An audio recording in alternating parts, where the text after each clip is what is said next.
revolution of economics, politics, and government. Welcome to the blockchain.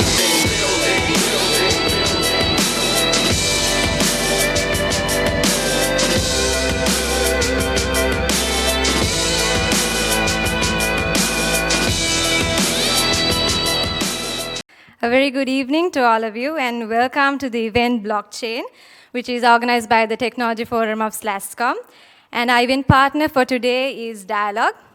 And firstly, I'd like to invite the Vice President Operations at WSO2, and he's also the Chair of SLASSCOM Technology Forum, Mr. Shevan Gunathilaka, to deliver the welcome address. Good evening, everyone, and welcome to this first session that we're having from the SLASSCOM Technology Forum for this year on blockchain. And I would like to thank in advance, especially the four gentlemen, Mr. Conrad Dias, Mr. Jayamin Palpola, Mr. Omega Silva, and Mr. Tarindu Disanayaka, because this is their volunteer time that they're spending to share the knowledge that they've gained on the ground, on their own, and through running projects. And it's a relatively unheard of topic, which could create a lot of hype and create a lot of waves in the future. So, as I said, this is the first event that we're holding from the SLASSCOM Technology Forum, and we hope to do a lot more events in months to come. We are kind of creating a calendar of events, and we want to target high-impact topics that would potentially be kind of going up the hype curve now, which will, in the future convert into something, or change market conditions.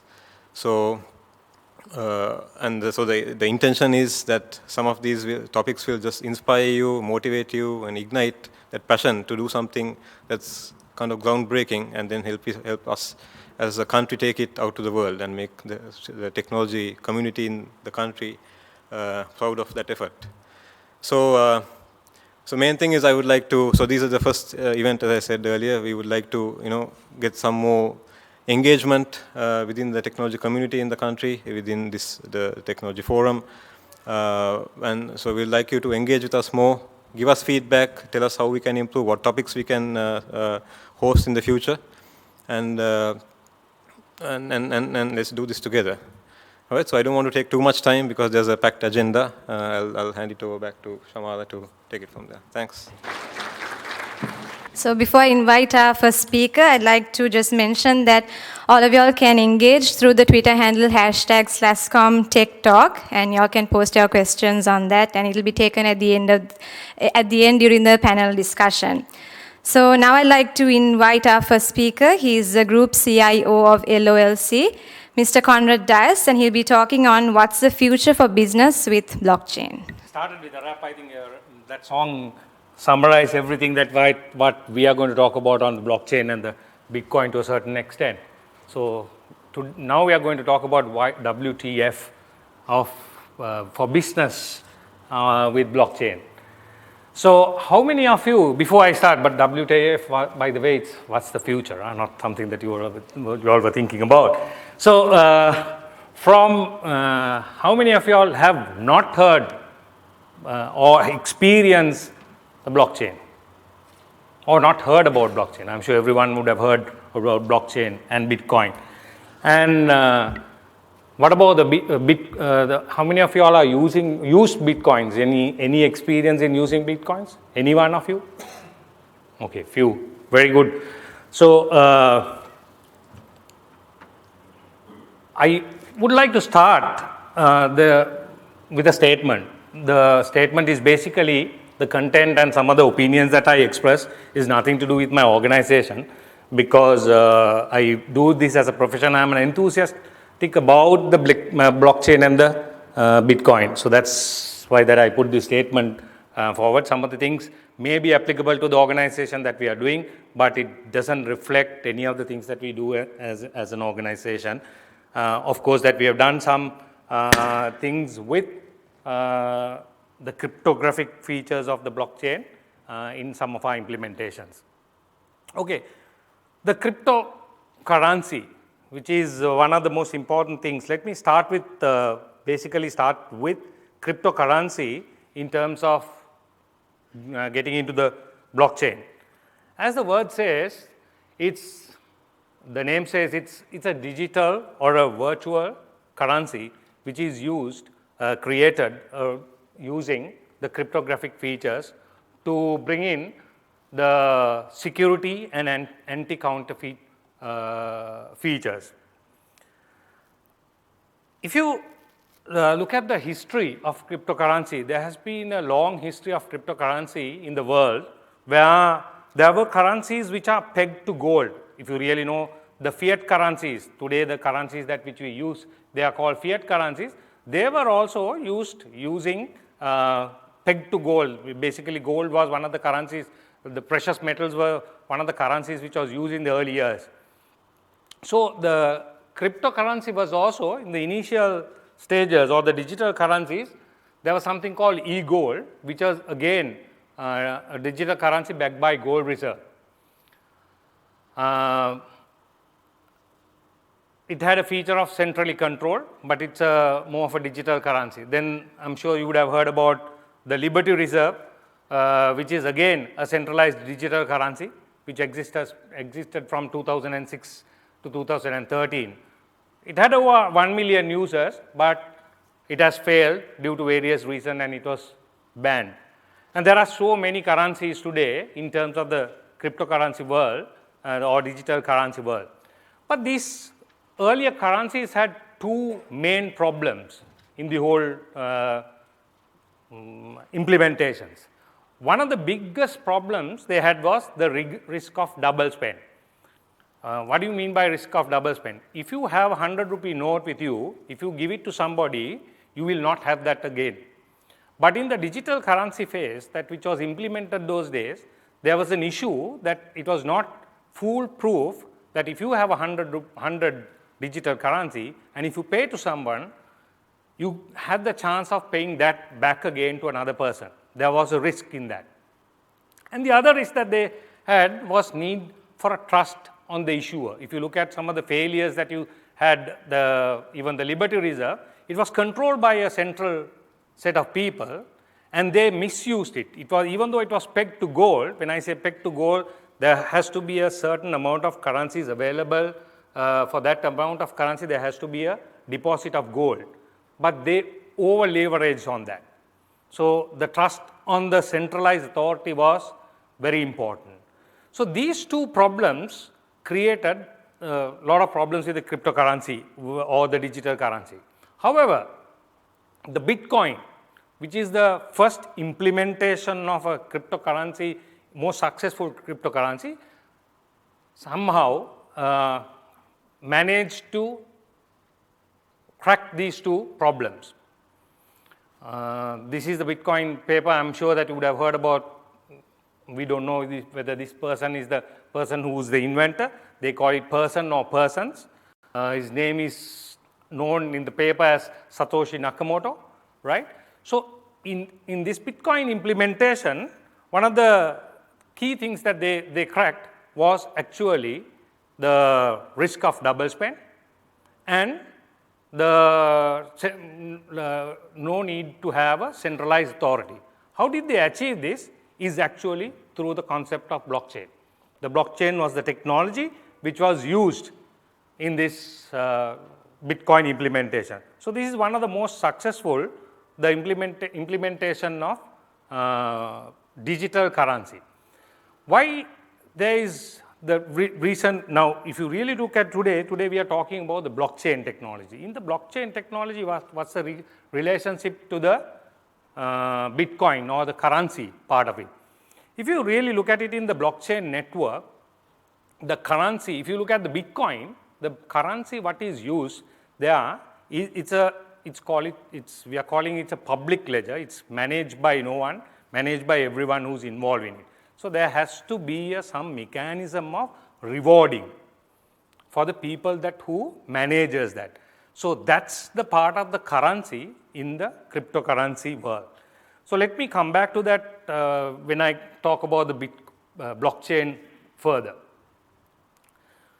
Okay, so with the cryptocurrency getting famous, there are so many other currencies today I think there are thousands of cryptocurrencies, and the currency implementations have been there, which are all called altcoins, right? So these are name coins, so many number of coins which are using the similar concept of cryptocurrency is being introduced, and it's available today.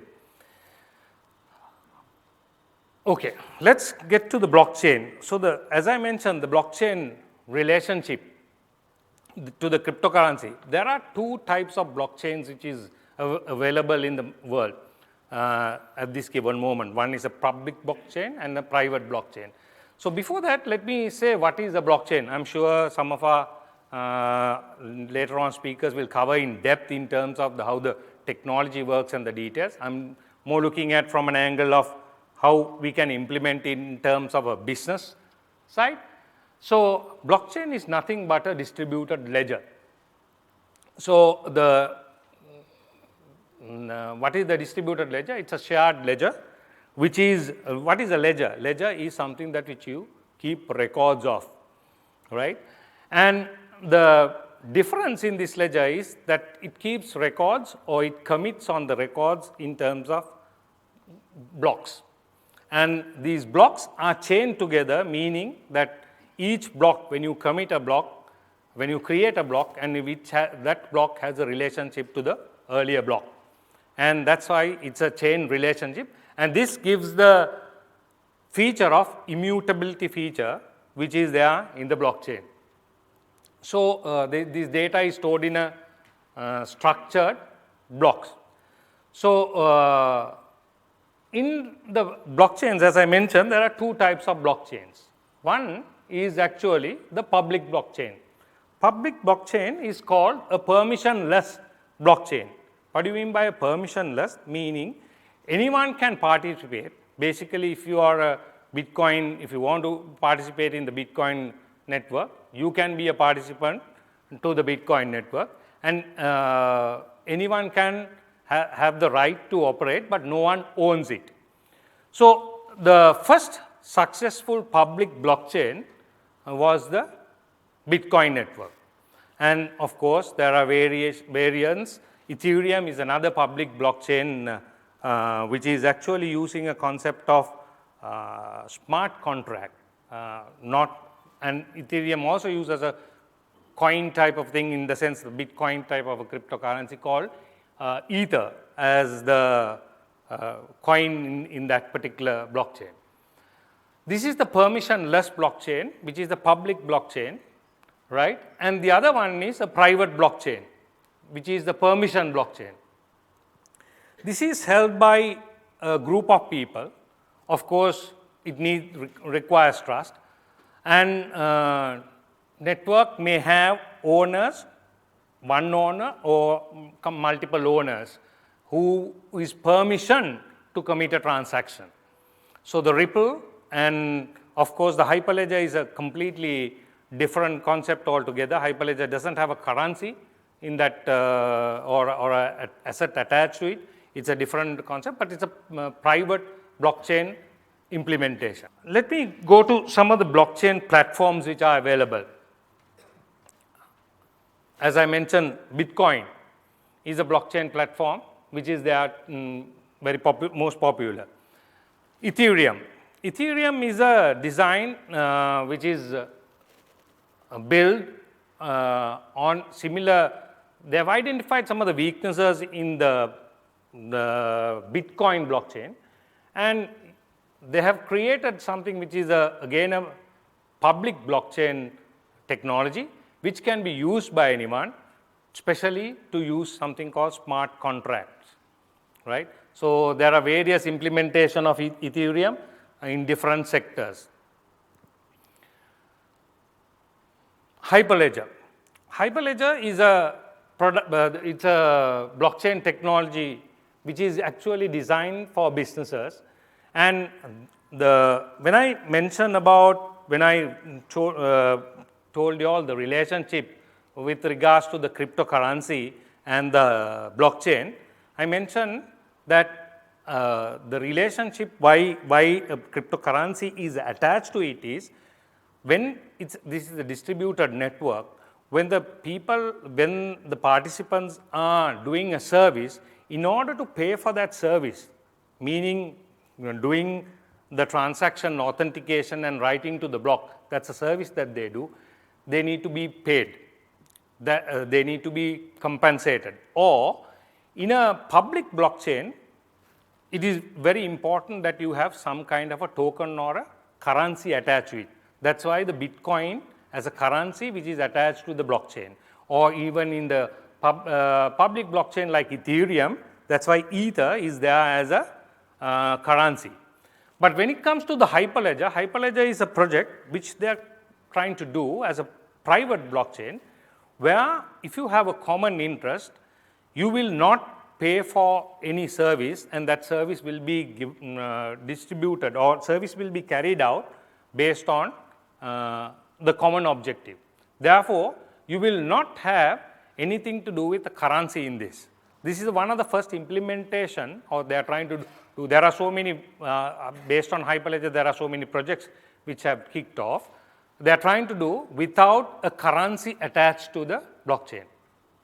So, in a private blockchain, the concept is that since you are working for a common objective and everyone is contributing for that common objective, so the work that you do is compensated by probably by the efficiency that the organization would achieve through adopting the blockchain, or some other common objective that you are trying to achieve as a group of people.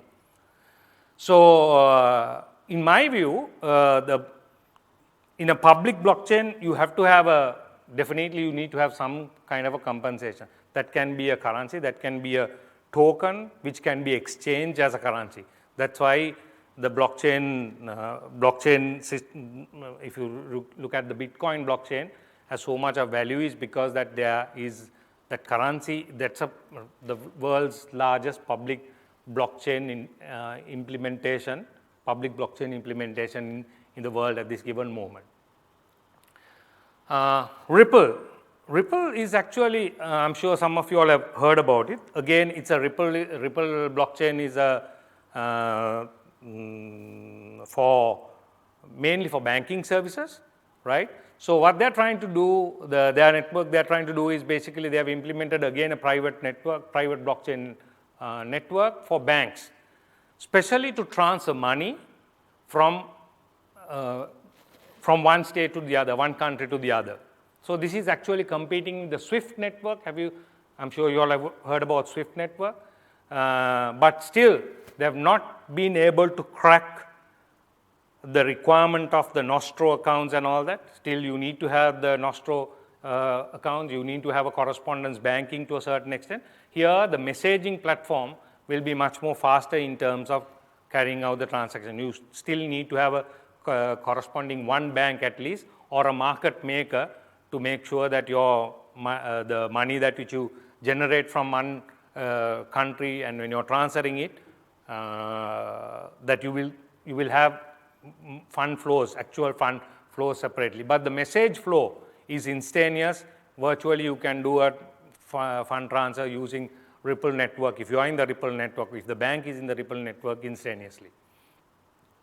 So, what are the couple of features which are there in the blockchain which is driving these businesses? These are all platforms which the organizations can use, which the Hyperledger is a platform which is involved in many other projects. So, key features, there are so many. I'm sure that the two other sessions, on the technical session, they will talk about a lot of other things about the key features. But let me look at from a business angle, what are the key features that we will look at. Immutability. One of the key features, especially on a public blockchain, is that you can't basically, because it's distributed ledger and it's distributed among so many nodes, you can't virtually change it, right? So in a Bitcoin network, they say theoretically you need to have 51% of the nodes in control, or have to get together in terms of changing that. But still it's mathematically impossible to do that. because by the time that you want to change, there will be other blocks which have been written, so you have to rework that, and it's mathematically impossible to change it. So immutability is one of the key features that which is there in the blockchain. And programmable assets. This is the beauty of, if you look at Ethereum is running on this, the programmable assets. Basically, what do you mean by programmable assets, which is actually driving the smart contracts. You can, using the technology which is there, you can program and you can, you don't need to have a third party involved in doing a transaction. The smart contract concept is that where the platform itself can self-execute based on the instructions that it is given, because it's a programmable asset, right? Okay, and asset transferability. If you really look at it, the internet enabled us to transfer or share information. But the blockchain allows you to transfer an asset that what you own. Example, cryptocurrency, the currency what you have, what you own, to another person, so that you will not have that ownership again, or that you will not have that asset with you. So the transferability of the asset is another feature that which is there in blockchain, which was not there in the internet. If you really look at it, internet, it's a sharing. You can transfer a file, but it's a copy that you transfer always. But here, you transfer an asset. Once you transfer, it's gone from you, and it ensures that you don't have it again, have it with you. And transaction traceability, of course,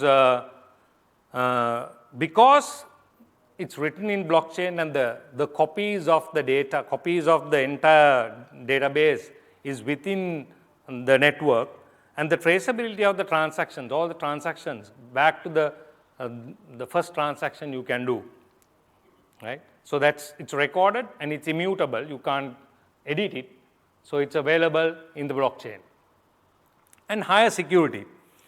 Of course, if I say no, it's not hackable, there will be somebody that will hack it tomorrow. It's not that. It's a higher security because it's a distributed nature, right? So if you really look at it here, if you take all of you all are in the blockchain platform, every one of you will have a copy of the database, and every one of you will have the latest copy of the database, because that's a feature of the blockchain, how it works. It contains to a block and rewritten to the chain, and then it's available in your database. So if you want to destroy, you need to make sure that at least 51% of the population is destroyed or hacked at the same time. So it has a higher security feature. And trust elimination. You don't have to trust on one person or one server. This is, trust is eliminated because it's distributed. And a faster settlement. As I mentioned, the Ripple network, which is again competing with the SWIFT network to a great extent, it's much more faster. Even without correspondence banking, you can do a faster settlement. Of course, there are few challenges in this, whether it can be used in a real-time payments like credit card payment. No, there are certain challenges when it comes to committing a transaction. There are about delays of 10 minutes delays in terms of the Bitcoin network, but there are faster networks which have come up, but it's faster in comparatively in terms of doing a transaction. So let's look at looking at these the features which I mentioned. Some of these features, immutability, and the asset transfer capabilities. There are so many business use cases that you can think of. For example, this is one of the business use cases, chain.com, which is actually they're doing a private equity exchange platform for NASDAQ. And there are so many, chain.com is engaged in so many projects, not only the NASDAQ project, but there are so many other projects which they are engaged in terms of using the blockchain technology for business. And this is Everledger. This is again from the Hyperledger. This is, as I mentioned, it's because of the immune feature, the ledger, they are using this, Everledger is using for fraud detection and for insurance and law enforcement. At the same time, they are using this for recording diamonds in the blockchain so that anyone can verify the data in terms of the diamond, because the verifiability is built in to the blockchain network. And this is Stampery is a blockchain-based data certification. This is actually for the legal documents verification. Even if you are using Bitcoin, when you are doing a Bitcoin transaction, there is a certain field which is available that you can attach anything that you want and record it. That particular record is, let's say that you put a picture of yourself, and that you won't be able to edit it forever. It's immutable. So that's a feature that they are using in this immutability feature that they are using in Stampery also, right? So, okay. And storage, distributed cloud storage, right? And when you have a storage, similarly, it's a distributed storage. You can add lot of things into lot of security and lot of redundancy into the whole network using the distributed network. So when it comes to the business cases, I'm sure the next speaker will talk about practical business cases which they have done. So there are so much that you can think of in terms of the blockchain use cases, especially looking at the features which are available and what you can do. Imagine the situation because of the cryptographic feature which is available and immutability feature which is available, you can look at even designing your identity, digital identity using the blockchain technology. However, there are certain challenges when it comes to the private blockchain, who controls it. So these are the questions that probably we will answer towards the end of the session, that when we have the panel discussion. There are a few challenges in terms of the regulatory challenges which are there. There are challenges in terms of the technology challenges in there. And there are challenges when it comes to a private blockchain. And I don't know whether you all have heard about Accenture, which is one of the world's largest consultancy firm, has introduced something called editable blockchain. The whole concept of blockchain, which is there, which we say immutable and non-editable, they have come up with a concept and they are patenting it right now. They have come up with something called editable blockchain. That means the blockchain that you have written can be edited, but subject to certain stamping in terms of the editing. So we will probably dive just into the other challenges which we are facing in terms of the blockchain. So this is what I wanted to show. My talk is mainly to open the forum in terms of what it can do in terms of the business. Thank you.